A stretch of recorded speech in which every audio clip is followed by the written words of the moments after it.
उन दिनों उम्र 16-17 बरस थी। अच्छे बुरे की तमीज और दुनिया को बरतने का ढंग नहीं आया था। सोचों में गहराई न थी कि जिंदगी और मुस्तकबिल के फलसफे को समझ सकती। बस अच्छी शक्लों पर मर मिटने को जी चाहता था। ये उम्र का वो दौर था जब दिल को साथी की तलाश होती है। मैं भी बेमकसद नहीं झांकती थी। नजरें किसी हसीन साथी की आरज़ू में बेकरार रहती थी और मेरी भोली माँ भी नजरों का मफहूम न समझती थी। तभी उन्होंने कभी छत पर जाने से मना नहीं किया। उनका ख्याल होगा कि ये कहीं और तो आती जाती नहीं है, एक छत ही तो है, खुली फिजा में सांस ले लेगी। ये इतवार का दिन था। काफी दिनों से सामने वाली बिल्डिंग में बलाई मंजिल पर जो फ्लोर खाली था, आज वहां जिंदगी के आसार नजर आए। एक खूबरू नौजवान गैलरी से झांक रहा था। अचानक उसने नजर ऊपर उठाई और मुझे छत की मंडेर से अपनी जानिब तकते पाया। बेख्तियार वो मायने खेज अंदाज में मुस्कुराया और मैं झीम कर पीछे हो गई, पर अब चैन कहाँ था। जरा देर बाद फिर झांका। उसने शौकी से और खुश दिली से हाथ हिलाया। मेरी नवीद से शनासाई बस ऐसे ही एक झलक से शुरू होकर एक मुकम्मल दास्तान पर खत्म हुई, मगर मेरी जिंदगी का ये सफर मंजिल पा लेने के बावजूद भी नामुकम्मल रह गया। एक रोज छत से झांक रही थी और नवीद मुझे इशारे कर रहा था कि वालिद साहब गली से नमदार हुए वो घर की जानिब आ रहे थे। मैं तो अपनी दुनिया की रंगीनी में खोई हुई थी कि उनके आने का एहसास न हुआ, लेकिन अब्बू ने मुझको निगाहों की जुबान में नवीद से गुफ्तगू करते देख लिया। घर आए तो वालदा से पूछा, सुल्ताना किधर है? छत पर होगी या यहीं कहीं, उन्होंने शान बेनियाजी से जवाब दिया और अपने काम में मसरूफ हो गई। सुगरा बेगम, कमाल है, तुम जवान बेटी की माँ हो और तुमको खबर ही नहीं कि तुम्हारी बेटी कहाँ है। अगर छत पर भी है तो इस भरी दोपहर में वो वहाँ क्या कर रही है? अब मुझे क्या खबर भाई, मैं तो किचन में खाना बनाने में मसरूफ हूँ। खाने को छोड़ूं या बेटी की खबर लूं? छत पर जाओ और देखो वहाँ कड़ी धूप में वो क्या कर रही है। वालिद साहब के सख्त तेवर देखकर अम्मी ऊपर आने को सीने चढ़ने लगी। उनके कदमों की आवाज पर मेरे कान खड़े हो गए। उनके छत पर आने से पहले ही मैं जीने तक पहुंच गई। चलो, तुम्हारे अब्बू आ गए हैं और तुमको पूछ रहे हैं। ये सुनकर मेरा दिल धड़क उठा। खुदा न करे मुझे नवीद से इशारों में बातें करते तो नहीं देख लिया। दिल दुरुस्त खच्चे से धड़का था। उन्होंने डपट कर पूछा, इतनी तपिश में इस वक्त छत पर क्या कर रही थी? क्या सामने की बिल्डिंग में तुम्हारी कोई सहेली रहती है? उनका ये ज़ू मायनी जुमला मुझे ताज़ियाने की तरह लगा। नहीं तो अबू, बस इसी कदर कह सकी।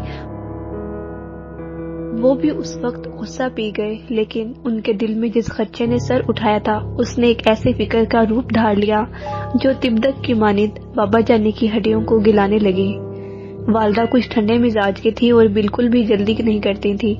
जो काम माओं का होता है वो भी वालिद साहब ने खुद सर अंजाम देने की ठान ली। वो दिन रात मुझे बयाने की चाहसाजी में लग गए। करीबी दोस्तों से जिक्र किया कि मेरी बेटी का रिश्ता तलाश करना है। खानदान में उसके लिए कोई अच्छा रिश्ता मौजूद नहीं है। आदमी किसी जस्तजू में लग जाए तो कामयाब हो ही जाता है। एक दोस्त के तवस्सुत से वालिद साहब को भी मेरे लिए मुनासिब रिश्ता मिल गया। एक रोज वालिद के दोस्त शाकिर साहब की बेगम हमारे घर आई। उन्होंने मुझे देखा और पसंद कर लिया। जब वालिदा ने आगाह किया कि तुम्हारे अबू ने एक लड़का पसंद कर लिया है तो मैं परेशान हो गई। ताहम माँ की तसल्ली को कहा, मुझे उस लड़के की फोटो तो दिखाइए तभी हाँ करूंगी। अगले रोज अम्मी ने एक फोटो दिखाई। मौसूफ की शक्ल एक आंख मुझको ना भाई, जरा भी खूबसूरत न थे, ऊपर से कुछ पुख्ता उम्र के लगते थे कि सर पर बाल बहुत कम थे। देखते ही मैंने फोटो को परे फेंक दिया और कानों को हाथ लगाया। तौबा तौबा, क्या आपको मेरे लिए यही बरजड़ा मिला है? हरगिज़ इससे शादी न करूंगी, मर जाना पसंद करूंगी। अम्मा की आंखें खुली की खुली रह गईं। उन्होंने ये कहकर मुझको मजीद इस मामले पर बहस करने से रोक दिया कि तुम्हारे अब्बा आ जाएं तो उनसे बात करूंगी। अगले रोज जब अब्बू दफ्तर चले गए, माँ ने कहा मैंने बात की थी। उन्होंने यही सवाल किया है कि बेटी से पूछो इनकार की वजह क्या है। महज सूरत ही सब कुछ नहीं होती, असल शायद सीरत होती है। अम्मा, सीरत के साथ लड़की और लड़के की पसंद को भी खातिर में रखना पड़ता है। तो कोई पसंद है तेरी, बता दे। सोचा मौका अच्छा है, माँ के कान में बात ही डाल दूं। ऐसा न हो बाद में कहें मैंने तो पूछा था लेकिन तुमने ही अपनी पसंद नहीं बताई। माँ, सामने वाली बिल्डिंग में जो लोग आए हैं उनका लड़का है, नवीद नाम है। मैं ज्यादा नहीं जानती लेकिन मुझे वो लड़का पसंद है। वो भी मुझसे शादी करना चाहता है। अब्बा से कहें मेरा रिश्ता उसके साथ कर दे। कौन लड़का है, क्या करता है, किस खानदान से है? अरे भाई कुछ तो मालूम हो।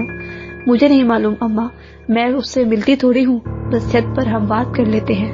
वो नए लोग आए हैं और मालूमात लेना तो अब्बा का काम है। अम्मी ने वालिद से बात की तो वो चराग पा हो गए। बोले, सब जानता हूँ, मुझे मालूमात लेने की जरूरत नहीं। वहाँ कोई फैमिली नहीं रहती, बल्कि एक लड़का तन्हा रहता है, किराए पर फ्लैट लिया हुआ है। उसके घर वालों का क्या आता पता मालूम करो, मुझे वो सिरे से ही नहीं पसंद और बाश लगता है। उसकी फैमिली भी होती तब भी मुझे कबूल ना होता। जो शाकिर साहब के तवस्सुत से रिश्ता आया है वो हर लिहाज से बेहतर है। बेटी को समझा दो ये ताक झाक का सिलसिला बंद करे, वरना ऐसी मार मारूंगा कि बचेगी नहीं। अम्मा मुझे क्या बताती, वो ये सब बुलंद आवाज में गरज बरस कर कह रहे थे कि अब उनका कहा पत्थर पर लकीर है और मजीद कुछ सुनने की गुंजाइश नहीं। वो किसी अजनबी से रिश्ता नहीं करेंगे। अगले रोज शाम को शाकिर साहब के हमरा उनके अजीज और मेरे रिश्ते के तालिब क्यूम साहब और उनके साहबजादे भी तशरीफ ले आए। उन लोगों को वालिद ने चाय पर बुलाया था। अम्मी ने भी लड़के को देखा, उससे बातचीत की तो तसल्ली हो गई और उन्हें वफात पसंद आ गया, बल्कि वो तो उस रिश्ते के लिए ज्यादा तरफदार हो गई। जब ये लोग ड्राइंग रूम में बैठे थे तो मैं छत पर गई, उन लोगों को जाते हुए देखा। पहली ही नजर में मुझे ये शख्स बेहद बुरा लगा जो उस घर का मुतवक्के दामाद था। इसी वक्त सोच लिया कि जान दे दूंगी मगर किसी से शादी नहीं करूंगी। अगर करूंगी तो अपने ख्वाबों के शहजादे नवीद से करूंगी, जो इस कदर खूबसूरत और हैंडसम था जैसे किसी मुल्क का प्रिंस हो। जब उबलते चश्मे को राह न मिले तो वो पहाड़ को शक कर डालता है। मैंने भी अजलत में एक खत लिखकर नवीद की तरफ उछाल दिया। वो दौड़ कर आया और गली से खत उठा लिया। खत में तमाम अहवाल दर्ज करके उससे इल्तिजा की, किसी तरह भी एक बार मिलो ताकि हम अपने मुस्तकबिल का फैसला कर लें, वरना बहुत देर हो जाएगी। शाम को उसने करीबी पार्क की तरफ इशारा करके 5 बजे का वक्त उंगलियों के इशारे से बताया। वालिद साहब दफ्तर चले जाते थे। मैंने कभी अम्मी से ये नहीं कहा था कि किसी सहेली की तरफ जाना है। पहली बार उनकी मिन्नत की कि राफिया से मिले जाना है। वो बोली, जरा काम से फारिग हो लूं तो फिर चलेंगे। आप कभी भी फारिग नहीं हो सकती क्योंकि आपके काम तो खत्म ही नहीं होते। तब तक अब्बू के घर लौटने का वक्त हो जाएगा। बोली, माँ कुछ ना समझ सकी, मेरी मिन्नत से बातों में आ गई। बोली, अच्छा जाओ लेकिन जल्दी वापस आ जाना, आधे घंटे से ज्यादा देर न लगे, वरना मैं खुद तुमको लेने राफिया के घर आ जाऊंगी। खुदा का शुक्र अदा किया, दौड़ी हुई कमरे में गई, जल्दी से लिबास तब्दील करके घर से निकल गई। पार्क का रास्ता सिर्फ 5-7 मिनट का था। वो पहले से ही मुंतजिर था। पहली बार रूबरू मिल रही थी और एक दूसरे को इतने करीब से देख रहे थे। मुसरत का कोई किनारा न था, लेकिन जिस खौफ से ये जुर्रत की थी इजहार जरूरी था। उसने कहा, मुझसे बिछड़ने का डर है तो मजबूत कदम उठाना होगा। कहो तो तुम्हारे वालिद से रिश्ते की बात करूं, वरना मेरे साथ चलो, कोर्ट मैरिज में निकाह कर लेते हैं। वो रिश्ता न देंगे, अब्बू फैसला कर चुके थे, फहद से ही रिश्ता करेंगे। उन्होंने वहाँ हाँ कह दी है। तो फिर क्या करना है, कोर्ट मैरिज? कुछ सोचकर मैंने सर झुका लिया। देखो मैं तन्हा हूँ, अपने बिजनेस के सिलसिले में रह रहा हूँ, मेरा कोई रिश्तेदार नहीं, ना बुजुर्ग। तुम्हारे अब्बा से रिश्ता लेने कौन आए? अलबत्ता 1-2 दोस्त हैं, वो आ सकते हैं मेरे साथ। बस रहने दो, अब्बा कहेंगे खानदान का अता पता नहीं और चले आए हो रिश्ता मांगने। क्या रिश्ते यूं तय होते हैं? मुझे पता है वो ऐसे ही कहेंगे। 2-3 दिन सोच विचार में गुजर गए। उधर अम्मा अब्बा मेरी शादी के तस्करों में लगे थे, इधर मैं नवीद के साथ हमेशा जिंदगी गुजारने के ख्वाब बुन रही थी। आखिर उसके हिम्मत दिलाने पर एक रात जबकि अम्मी अबू सो रहे थे, चुपके से दरवाजा खोल कर निकल आई और उसकी कार में बैठकर हमेशा के लिए अपने घर से दूर चली गई। यूं वालिदैन की बेखबरी में उनकी मर्जी के खिलाफ अपनी पसंद की शादी कर ली। नवीद ने इस वाकये से चंद दिन कबल सामने वाला फ्लैट छोड़ दिया था। वो उस दूसरे फ्लैट में ले आया मुझे, जो उसने अब हालिया किराए पर लिया था। नवीद से कोर्ट मैरिज करने के बाद मैं बहुत खुश थी। अगरचे वालिदैन को धोखा देने का कलक जरूर था, मगर इस वक्त अपनी खुशी और अपने ख्वाब ज्यादा अजीज थे। नवीद ने कोई कमी न छोड़ी, मुझे अच्छा खिलाया पिलाया, रोज शाम को सैर पर जाते। ये फ्लैट हमारे घर से काफी दूर एक पोश इलाके में था। मुझको अपने शोहर के साथ कभी खर्चे की तंगी महसूस नहीं हुई, लेकिन इस बात का इल्म नहीं था कि वो काम क्या करते हैं। बस यही कहते एक छोटा मोटा अपना बिजनेस है। तुमको मेरे बिजनेस की तफसील जानने की क्या खर्च, तुम्हें जो बस खर्चे से मतलब होना चाहिए वो तुमको मिल जाता है। 4 साल सुकून के गुजर गए। एक बार नवीद से छुपकर अम्मी से फोन पर बात की। फोन राफिया के घर लगा हुआ था। उनको मिन्नत करके कहा कि अम्मी को बुला लाओ, तो वालिदा ने मुझसे बात करने से इनकार कर दिया। अब मैं 2 बेटियों की माँ बन चुकी थी। जिस फ्लैट में हम रहते थे उसके बराबर वाले फ्लैट में एक उम्र रसीदा नर्स मरियम रहा करती थी। जब बच्चों की पैदाइश हुई उसको बुला लेती। वो मेरे शोहर की बहन बनी हुई थी और नवीद उसको मरियम आपा कहकर बुलाते थे। نوید چلے گئے اور پھر ان کی کوئی خبر نہ آئی۔ آپا کو پتا تھا کہ وہ کسی ایجنٹ کے ذریعے گئے ہیں۔ انہوں نے اس آدمی کا کھوج لگایا اور پوچھا کہ نوید کو گئے 1 ماہ ہو گیا ہے، کوئی خیر خبر نہیں آئی۔ تب اس نے بتایا وہ غیر قانونی طریقے سے جانے کی وجہ سے پکڑے گئے ہیں اور انہیں قید کر لیا گیا ہے، وہ دیار غیر میں سزا کاٹ رہے ہیں۔ 3 سال گزر گئے اور نوید نہ لوٹے، نہ کوئی رابطہ کیا۔ میں کوڑی کوڑی کی محتاج ہو گئی۔ 2 چھوٹی بچیوں کا ساتھ تھا، زیادہ پڑھی لکھی نہ تھی کہ نوکری کر لیتی۔ آپا خود بیوہ تھی اور وہ ایک ہسپتال میں وقتی طور پر کام کرتی تھی۔ بیچاری کی تنخواہ ہی کیا تھی، اس کی اپنی مشکل سے پوری ہوتی تھی زندگی، پھر بھی جہاں تک بن سکا سہارا دیا۔ آخر جمع پونجی زیور سب ختم ہو گیا۔ میں فلیٹ کا کرایہ دینے سے بھی قاصر ہو گئی۔ ایک روز مالک مکان نے میرا سامان باہر پہ نکلوا دیا، رہنے کا بھی آسرا نہ تھا۔ آپا نے رحم کھا کر مجھے چند دنوں کے لیے اپنے گھر میں رکھ لیا، مگر یہی کہا کہ اب تم اپنے قدموں پر کھڑے ہونے کا سوچو، میں تم کو مستقل سہارا نہیں دے سکتی۔ نوکری کی تلاش کو نکلی، گھریلو کام کے لیے ملازمت جیسی نوکری ہی کر سکتی تھی، مگر وہ بھی نہ ملی۔ 2 بچیوں کا ساتھ تھا جن کی وجہ سے مجھے اپنی گھر ملازمہ رکھنے پر بھی کوئی تیار نہ تھا، جبکہ بچیاں دودھ کے لیے روتی۔ ایک کوٹھی میں ملازمہ ہونے کے لیے گئی۔ یہ کسی فوٹوگرافر کا گھر تھا۔ اس نے مجھے غور سے دیکھا، کہنے لگا اگر ماڈلنگ پر تیار ہو جاؤ تو ملازمت مل سکتی ہے۔ سروٹ کوارٹر بھی رہنے کے لیے دیا۔ اس نے کہا تم بہت خوبصورت ہو، ایسا چہرہ لاکھوں میں ایک ہوتا ہے، دنوں میں مفلسی دور ہو جائے گی۔ یہ ان دونوں کا ذکر ہے جب لڑکیوں کے لیے ماڈلنگ اور اداکاری معیوب سمجھی جاتی تھی، لیکن میری مجبوری تھی، پیٹ میں روٹی نہ تھی اور سر پر چھت بھی نہیں تھی، سو میں راضی ہو گئی۔ اس نے میرے چند فوٹو لیے اور پھر مجھ پر دولت کے در کھل گئے۔ قسمت نے یوں میری پلٹا کھایا کہ میں ماڈل بن گئی۔ مجھ کو کسی شے سے بھی زیادہ اپنی بچیوں کا پیٹ پالنا عزیز تھا۔ یہ میری اشد ضرورت اور مجبوری تھی، پھر ان کی اچھی تعلیم کی خاطر روپیوں کی حاجت تھی۔ میں دولت کمانے کی مشین بنتی گئی اور وقت گزرتا گیا۔ اب ایک کوٹھی کی مالک تھی، بچیاں بڑی ہو رہی تھی، وہ اچھا کھاتی، بہترین پہنتی اور اعلیٰ درجے کے تعلیمی اداروں میں پڑھ رہی تھی۔ ان کے شاندار مستقبل کی خاطر میں نے کسی بات کی بھی پرواہ نہ کی۔ ان کے لیے گھر میں نوکر آیا، خانسامہ آیا اور میرے وارڈ روب میں نت نئے فیشن کے ملبوسات بھر گئے۔ اب میں ایک نئی جگمگ کرتی دنیا میں تھی، جہاں عمارت کی جگہ چوند غریبوں کو شرماتی اور دولت کی ریل پیلتی۔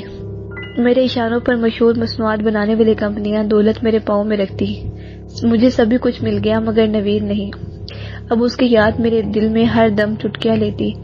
مجھ کو ان سے واقعی محبت تھی، ان کے ساتھ گزارے دن رات خواب کی طرح معلوم ہوتے۔ جب شوہر سے جدائی کا خیال روح کو مجروح کرتا تو دل بے بس ہو جاتا۔ وہ موسم سرما کی ایک سرد رات تھی۔ 7 سال بعد مریم کے ہمراہ اچانک نوید آ گئے۔ مریم میرا گھر جانتی تھی، ان کو سامنے دیکھ کر آنکھوں پر یقین نہ آیا۔ سوچ رہی تھی جب صبح بچیاں اپنے باپ کو دیکھیں گی تو ان کا کیا رد عمل ہوگا۔ وہ تو خوشی سے نوید کو تمام رات اپنے اوپر گزرے دکھوں کا ایک ایک لمحہ بتاتی رہی۔ میں نے کہا مجھے معاف کر دو، یہ سب مجبوراً کیا، اب تم آ گئی ہو تو ہرگز گھر سے قدم باہر نہیں نکالوں گی اور ماڈلنگ کو ترک کر دوں گی اور اپنی بچیوں کے لیے ایک مثالی ماں بن جاؤں گی۔ ہم ایک نئے دور کا آغاز کریں گے۔ یقین تھا کہ نوید اب ہمارے لیے کچھ کریں گے، میری اور میری بچیوں کی خاطر۔ انہوں نے مجھے معاف کر دیا اور کہا کوئی بات نہیں، تم نے ماڈلنگ کی ہے اور میں دنیا گھوم آیا ہوں، کوئی بھی کام برا نہیں بشرط یہ کہ آدمی خود برا نہ ہو۔ دنیا گھومنے سے میرے خیالات میں تبدیلی آ گئی ہے اور وہ ہمارے ساتھ کوٹھی میں رہنے لگے، لیکن اب ان کو بیکار بیٹھنے کی عادت ہو گئی تھی، انہیں کمانے سے کوئی سروکار نہ تھا۔ کہتے تھے بھٹکتے بھٹکتے تھک گیا ہوں، اب آرام کرنا چاہتا ہوں، مجھے سانس لینے دو۔ انہوں نے اتنا لمبا آرام کیا تھا کہ کمانے جوگے نہ رہے، آرام کی سانسیں ہی راس آ گئی۔ مجھے کہتے ماڈلنگ نہ چھوڑنا، اب اتنی محنت کر چکی ہو، اپنے پیشے کو ترک مت کرنا، وقت ٹھہرتا نہیں ہے۔ میں بھی بوڑھی ہوتی جا رہی تھی، حسن میں وہ کشش اور وہ بات نہ رہی تھی۔ میں نے تو کام چھوڑ دیا کیونکہ نئی خوبصورت تازہ لڑکیاں آ رہی تھیں، ان کی مانگ تھی، مجھ ادھیر عمر کو کون کام دیتا، ایسے میں عزت سے گھر بیٹھ جانا ہی بہتر تھا۔ بچیاں جوان ہو گئی تھی، جب کمائی کا راستہ بند ہو گیا تو پھر سے نوید کو جگانے لگی کہ بہت ہو چکا آرام، اب تم ہاتھ پیر ہلاؤ، تم مرد ہو، کما کر کھلانا اور گھر چلانا تمہاری ذمہ داری ہے۔ میں نے تو آدھی زندگی گنوا دی۔ وہ میری زندگی کی بچی کچی خوشیاں اور امیدوں کا آخری دن ثابت ہوا جب اس نے کھل کر کہا کہ میں کچھ نہیں کر سکتا، کوئی کام نہیں آتا، مجھے اب کمانے کی عادت نہیں رہی۔ ہم اپنی بیٹیوں کو ماڈلنگ کے میدان میں لے آتے ہیں، یہ تم سے زیادہ خوبصورت اور نوخیز ہیں اور نئے چہروں کی مانگ بھی ہے۔ تم آرام کرو، یہ تمہاری جگہ لے لیں گی۔ بیٹیوں کے باپ کے ایسے ارادے دیکھ کر میری آنکھوں سے آنسو نکل آئے۔ کیا اسی خاطر میں نے اتنا کٹھن راستہ چنا اور اتنے کشٹ اٹھائے؟ اب میرے چمن کی نوخیز کلیوں پر ان کے باپ کی نظر تھی کہ یہ کمائیں گی اور وہ کھائے گا۔ جب بھرم کا رشتہ ٹوٹ گیا تو میں نے بھی طلاق حاصل کر کے اس سے جان چھڑوا لی تاکہ بچوں کو وقت پر ان کے گھروں کا کر سکوں۔